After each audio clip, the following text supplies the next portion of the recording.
Danger might be closer than you think. Before we begin, like this video, comment where and what time you're watching from, and subscribe for more chilling stories. Now turn off the lights, get comfortable, and let's dive into the unknown. I never thought I'd be the type of person to post in a forum like this, but after what happened last summer, I need to get this off my chest. My name is Lisa. I'm 34, and I work as a nurse in a busy emergency ward. Last year was hell.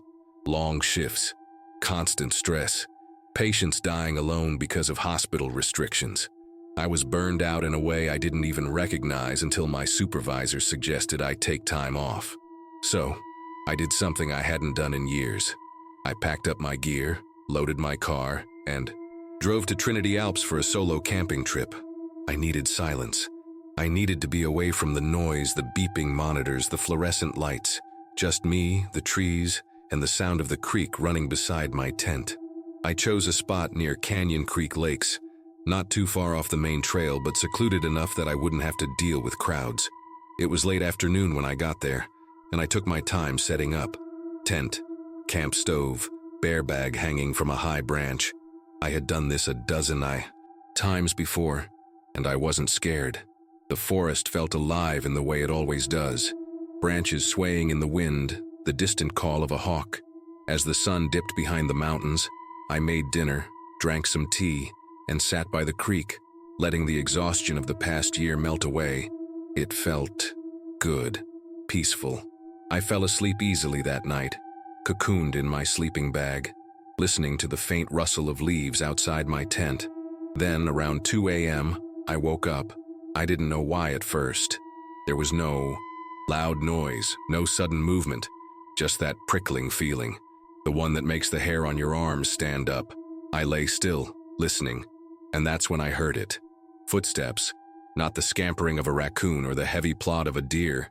These were careful, slow, circling my tent. I held my breath, my heart hammering in my chest. Every instinct told me not to move. I don't know how long I lay there, frozen, but eventually the footsteps stopped. I waited, straining my ears, but there was nothing, just the wind through the trees. After what felt like forever, I convinced myself I had imagined it, maybe half dreamed it. By morning, the night before felt distant, like a trick of my own paranoia. But when I stepped outside, something was wrong. My bear bag, which I had tied securely to a high branch, was on the ground. The rope had been cleanly cut, not chewed, not broken, sliced. My food was scattered, some of it missing. My gut twisted.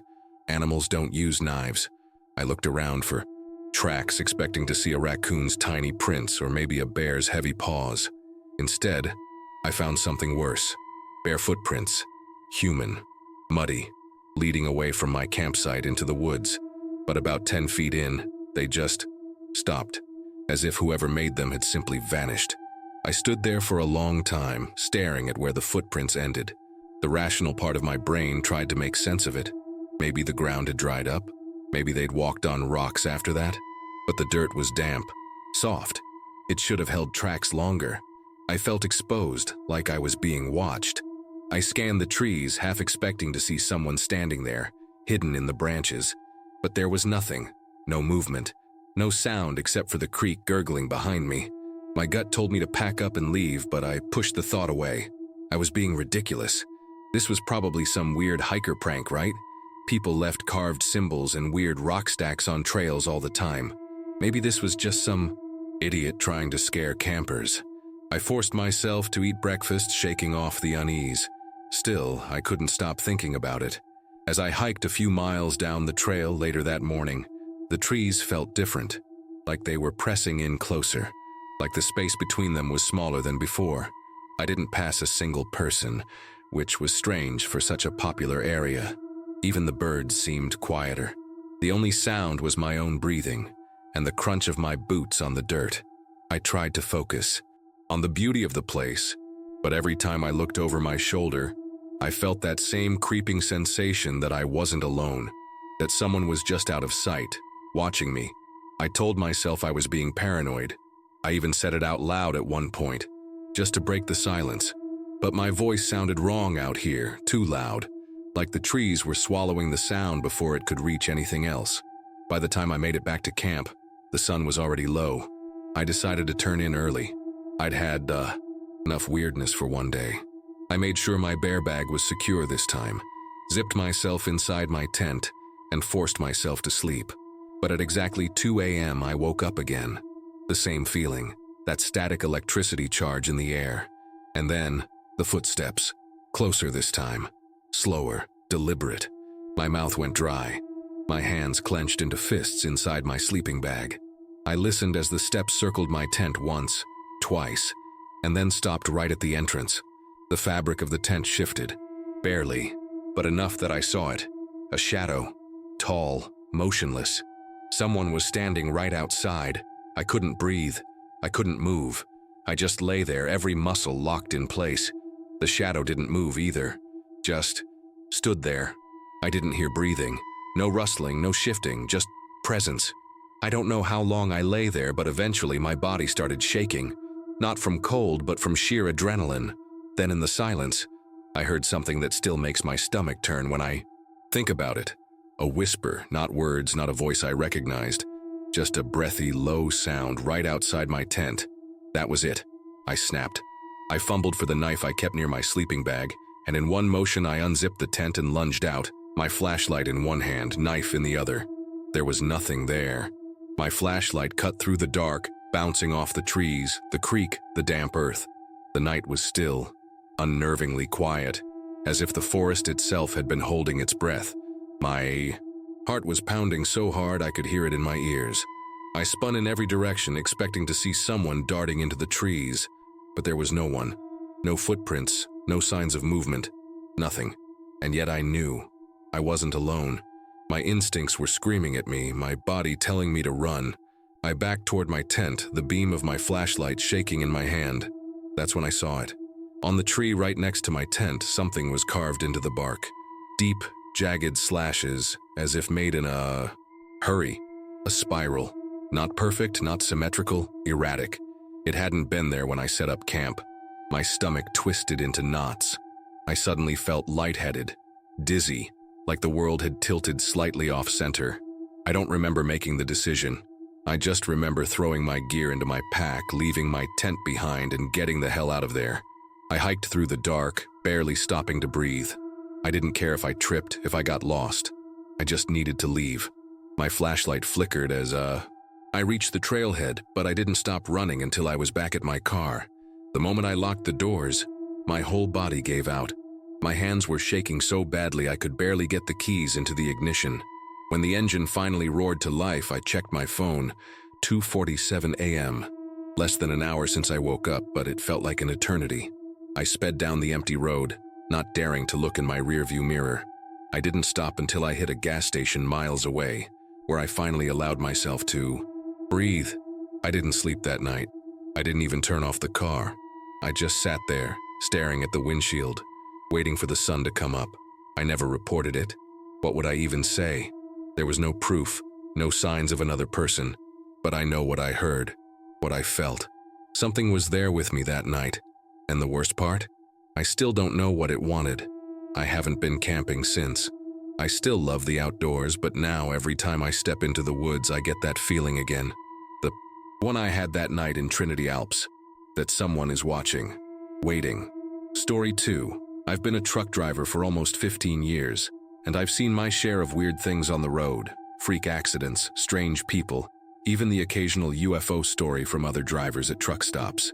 But nothing has ever messed with me like what happened last summer on Route 190 through Death Valley. I wasn't going to share this because, honestly, I still don't understand what the hell happened. But I figure if anyone's going to believe me, it's people on a forum like this. It was mid-July. The kind of heat that turns the asphalt into a shimmering mirage. I was hauling a load of produce from Bakersfield to Las Vegas, pushing through the last stretch before stopping for the night. The sun had just dipped below the horizon, leaving that eerie pink-orange glow over the desert. That's when I saw him, a man walking alone on the side of the highway. No car in sight, no backpack, nothing. Just a tall, thin guy in a dirty button-up and jeans walking like he had nowhere to be.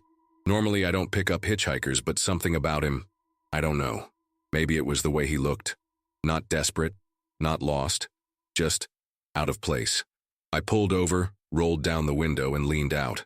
"You need a ride?" I asked. The guy didn't answer at first. He just stood there, staring at the truck like he wasn't expecting anyone to actually stop. Up close, I noticed his skin looked pale, almost grayish, like he'd been out in the sun too long. His eyes were sunken, shadowed in a way that didn't quite match the light. Finally, he nodded and climbed in without a word. The cab filled with the smell of dry sweat and dust. I don't know why, but the air felt heavier the second he shut the door. I tried to make small talk the way I usually do with passengers, but the guy wasn't having it. No name, no explanation, nothing. He just sat there, stiff, staring straight ahead. After a few minutes, I gave up and turned the radio on. Static. Every station. Which was weird because I'd just been listening to a classic rock station 15 minutes before. I flicked it off, uncomfortable with the silence, but the longer we drove, the more something started nagging at me. I glanced at him from the corner of my eye, and that's when it hit me. His shirt. It was buttoned wrong. Not just a little. The whole thing was misaligned, like he'd put it on in a hurry or wasn't used to wearing clothes. I don't know why, but that detail stuck with me. Something about it felt off, like he had dressed himself without really understanding how clothes were supposed to work. I kept my hands on the wheel, my gut telling me I'd made a mistake picking him up. But I reminded myself that people get weird when they're dehydrated. Maybe he'd been out in the sun too long. Maybe he was in shock. I told myself I was overthinking it. But then, a few miles down the road, he spoke for the first time. "This road," he said, his voice low and dry like he hadn't used it in years. "Where does it go?" That made me pause. Who the hell hitchhikes without knowing where they're going? "Vegas," I said slowly, glancing at him. "You headed that way?" He didn't answer, just kept staring straight ahead. His hands were resting on his knees, fingers twitching every few seconds, like he was trying to remember how to move them. The air in the cab felt wrong, thick, heavy, the kind of feeling you get in a room after a bad argument, like something had settled in that you couldn't see. My stomach twisted, and for the first time in years I felt genuinely uneasy in my own truck. That's when I realized something that damn near made my skin crawl. His shoes were clean. I mean pristine. Not a speck of dust, not a scuff mark, not even the faintest sign that he had been walking along the hot desert road. I gripped the steering wheel tighter, trying to stay calm. This doesn't make sense. The thought looped over and over in my head. Where the hell did this guy come from? My skin was crawling at this point. I've picked up all kinds of people on the road. Drifters, runaway teens, lost hikers, but none of them ever felt like this. Every instinct in me was screaming that something was wrong, but I couldn't just pull over and tell him to get out. Not in the middle of nowhere. Not with the sun completely gone and nothing but darkness stretching for miles. So, I did the next best thing. I told him I needed to stop for gas.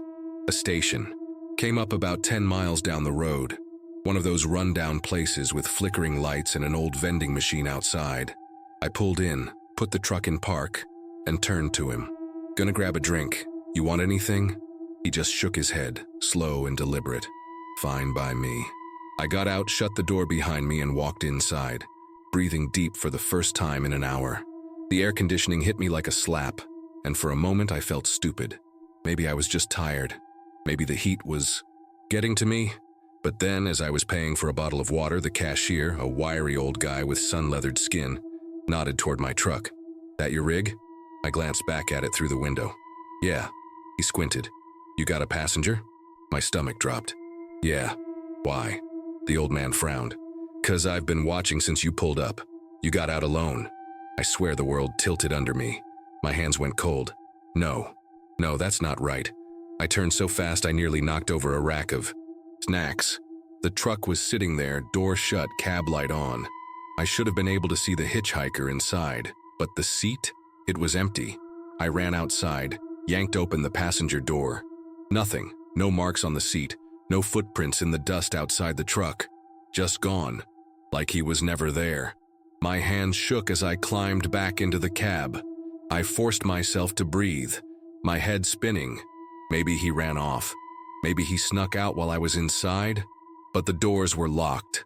I knew because I had locked them myself out of habit. That's when I had one last horrible thought. I reached for my dash cam. My fingers felt numb as I scrolled through the footage. I rewound to where I pulled over on the highway. The footage was crystal clear. I could see my truck, the empty road, the desert stretching into nothing. I saw myself lean out of the driver's side window, talking to no one. I saw the passenger door open on its own. I saw myself talking, nodding like I was hearing answers that weren't there. I kept watching, my breath shallow, as the truck rolled down the highway with just me inside.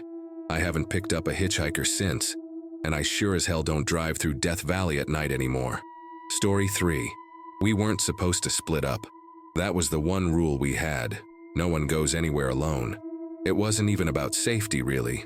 It was more about the kind of stupid dares that happen on camping trips, the kind where someone wanders off at night just to scare the rest of us. We were too old for that shit, or at least I thought we were. But that was before Matt disappeared, before we woke up and he was just gone. It was last September, right before the weather started turning cold. Me, Matt, Jake, and Serena had planned this trip for months. A weekend in Big Sur, camping right on the cliffs with a view of the ocean. Matt was the one who found the spot. He was always that guy. The one who knew the best hidden campsites. The one who could start a fire in the rain. The one who convinced you that the extra 5-mile hike would be worth it. And honestly, it usually was. But that Friday night, something about the place felt wrong. At first, I thought it was just me. The drive-in had been quiet. Too quiet. We didn't pass a single car for miles.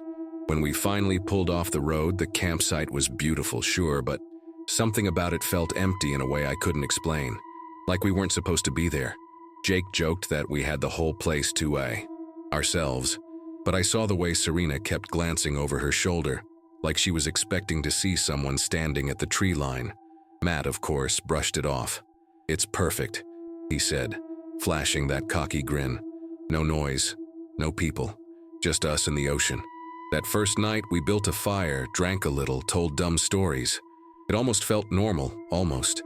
But every time the wind died down, I thought I could hear something else. Not waves, not rustling leaves. Something further away. A low, drawn-out sound like a voice but stretched too thin. At one point, I turned to Matt. "Do you hear that?" He paused, listening, and then he just grinned, shaking his head. "Man, you're just drunk." I wanted to believe him. I really did. But even after we put out the fire and crawled into our tents, I couldn't shake the feeling that something was off. I lay there staring at the fabric of my tent, listening. The wind had picked up, making the trees creak and groan, but underneath it, I still swore I heard something else. A distant humming, faint but steady, almost like a song, but the notes were all wrong. Too slow, too deliberate. I thought about waking Jake or Serena, but I didn't want to sound crazy. Instead, I pulled my sleeping bag tighter around me and forced myself to close my eyes. When I woke up, the world felt different. The air was too still, like the whole forest was holding its breath. I unzipped my tent and stepped outside, and that's when I realized something was wrong. The fire pit was cold, too cold, like it had been out for hours. My stomach tightened. I turned toward Matt's tent. It was open, unzipped halfway, the flap swaying slightly in the breeze. His sleeping bag was inside, messy, like he had gotten up in a hurry. But Matt was gone.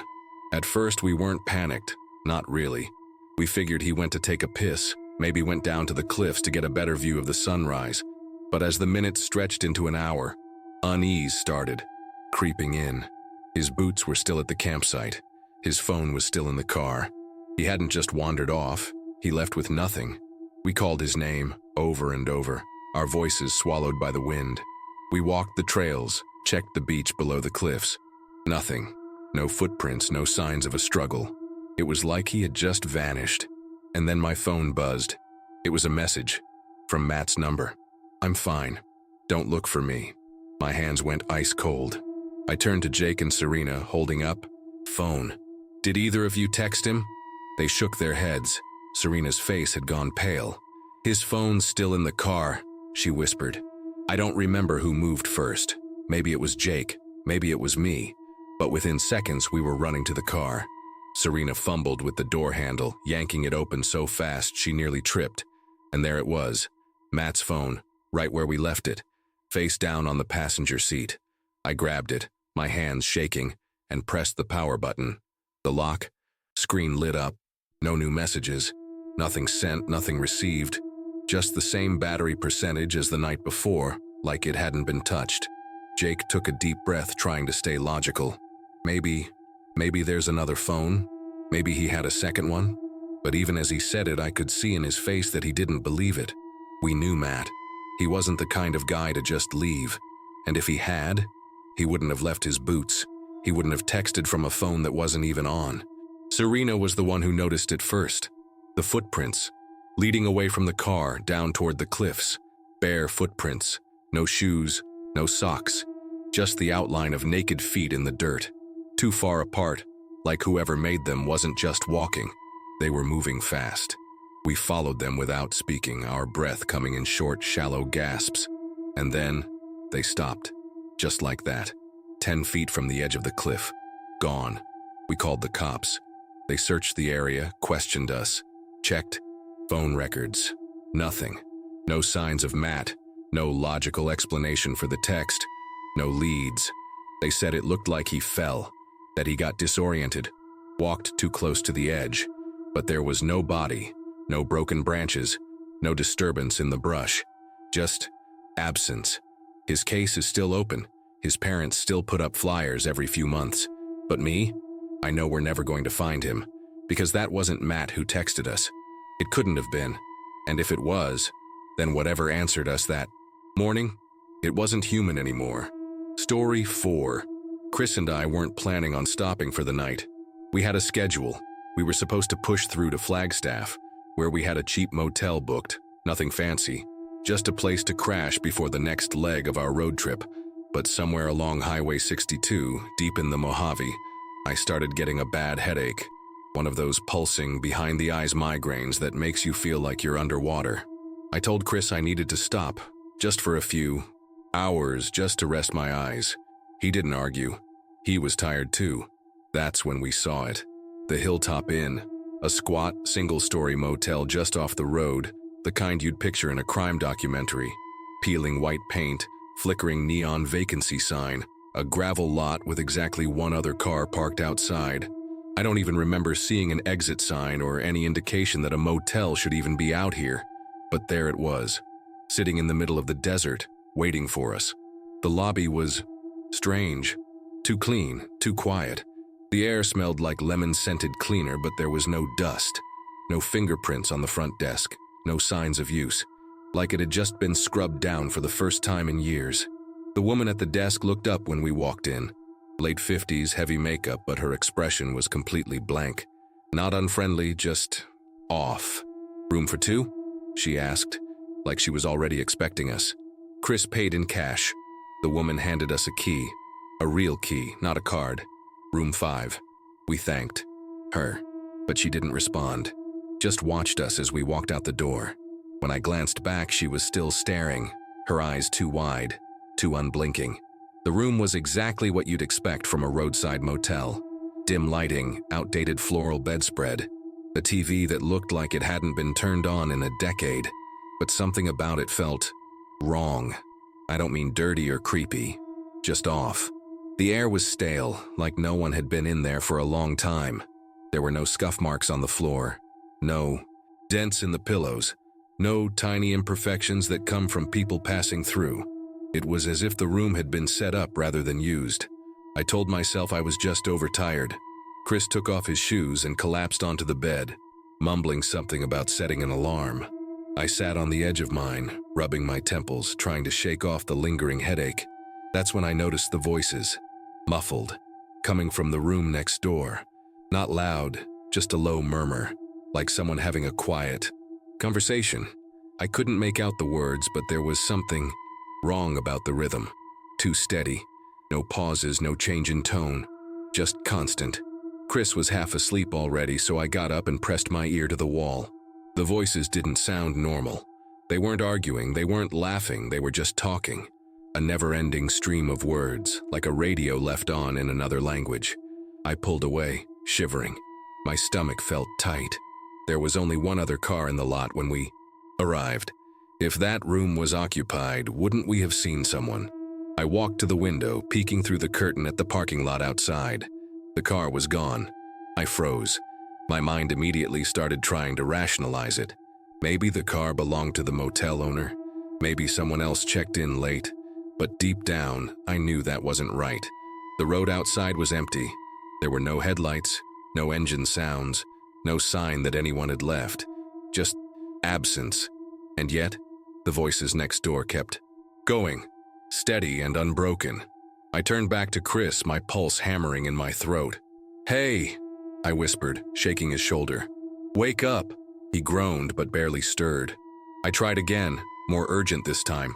"Chris, something's wrong." Before he could respond, someone knocked on our door. It wasn't loud, just a single soft tap. Chris sat up groggily, rubbing his eyes. "What?" he mumbled. I put a finger to my lips, shaking my head. "Don't answer it." We both sat there, staring at the door, listening. Nothing. No footsteps walking away, no second knock. Just the same steady hum of voices through the wall. My skin crawled. I had the overwhelming sense that if we opened that door, something terrible would be waiting on the other side. I don't know how long we sat there, but eventually I couldn't take it anymore. I grabbed my bag, yanked Chris to his feet, and said, "We're leaving. Now." We didn't pack, didn't check out. We just ran. The lobby was empty. No woman at the front desk. The neon vacancy sign was off. When we got to the car, I had this horrible feeling that if I turned around, the motel wouldn't be there anymore. I didn't look, I just drove. We didn't talk about it for hours. When we finally stopped at a gas station, Chris turned to me and said, "That place, it didn't feel real." And he was right. When we checked our phones later, there was no record of the Hilltop Inn. No listing, no reviews, no sign it had ever existed. But the worst part? Later that night, as I was falling asleep in a normal, real motel, I swore I heard it again. That same muffled voice. Somewhere. Close. Story 5. I spend a lot of time alone in the wilderness. Comes with the job. I'm a wildlife photographer. And over the years, I've camped in some of the most remote places you can imagine. I'm used to silence. I'm used to isolation. But there was something about that cabin. Something I can't explain. This happened last October in the Sierra Nevada. I had been hiking for 2 days, tracking a herd of mule deer for a project I was working on. The weather was perfect. Crisp, cool, the kind of autumn air that makes you feel sharp, aware. I had planned to camp near a stream, but by late afternoon, clouds started rolling in. I wasn't worried about rain, but I figured I'd find some natural shelter just in case. That's when I saw it. It was tucked between the trees, barely visible from the trail. A one-room wooden cabin, old but intact, like something out of a history book. No signs of recent use. No smoke from a chimney, no stacked firewood, no path leading up to it. Just sitting there, waiting. I should have turned back. I should have camped by the stream like I planned. But curiosity got the better of me. The door wasn't locked. It creaked open under my touch, revealing dusty wooden floors, a single table and a few chairs, a small bed against the wall, blankets neatly folded but covered in dust, like they hadn't been touched in decades. No modern appliances, no electric lights, just a space frozen in time. My stomach clenched with something I couldn't name. Unease, maybe. But the wind was picking up outside, and I told myself I was being dramatic. It was shelter, that's all. I set my gear down and did a quick sweep of the place. No signs of animals getting in, no footprints in the dust. Just a single wood-burning stove in the corner and a small shelf with a few rusted cans of food. Everything about the cabin felt staged, like someone had left it set up perfectly and never returned. But the strangest part was the table. There were 2 plates sitting there, empty but placed across from each other, like someone had been about to sit down for dinner. Next to one of them was a notebook, old, its pages yellowed and brittle. I hesitated, but eventually I opened it. Most of it was nonsense. Disjointed sentences, pages filled with a single word written over and over. But one page in particular made my stomach drop. "It knows where you are." That was too easy, just that sentence written over and over for pages. My breath caught in my throat. I suddenly felt exposed, like I wasn't supposed to be here. My gut told me to leave, but the wind was howling outside now, rattling the walls of the cabin. I told myself it was just some old hermit's ramblings, nothing to be scared of. I had camped in worse places. I forced myself to shake it off, rolled out my sleeping bag on the floor, and turned off my lantern. But I didn't sleep.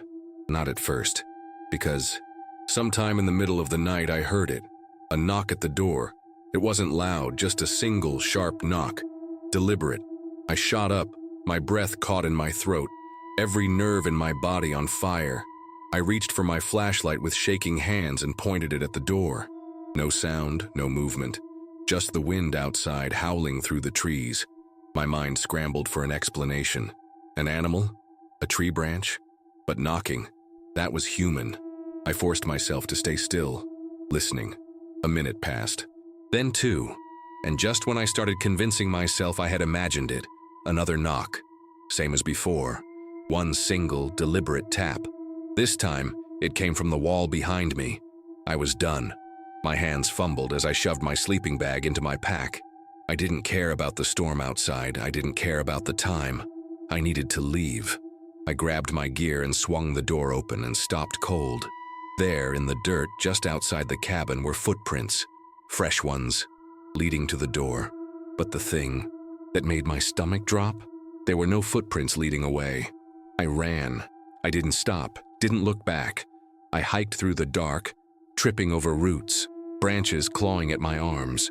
My headlamp flickered, but I didn't slow down. I made it back to my car just as the sun started rising. I don't know what I expected to see when I looked back down the trail. Maybe a figure, maybe nothing at all. But the cabin, it wasn't there.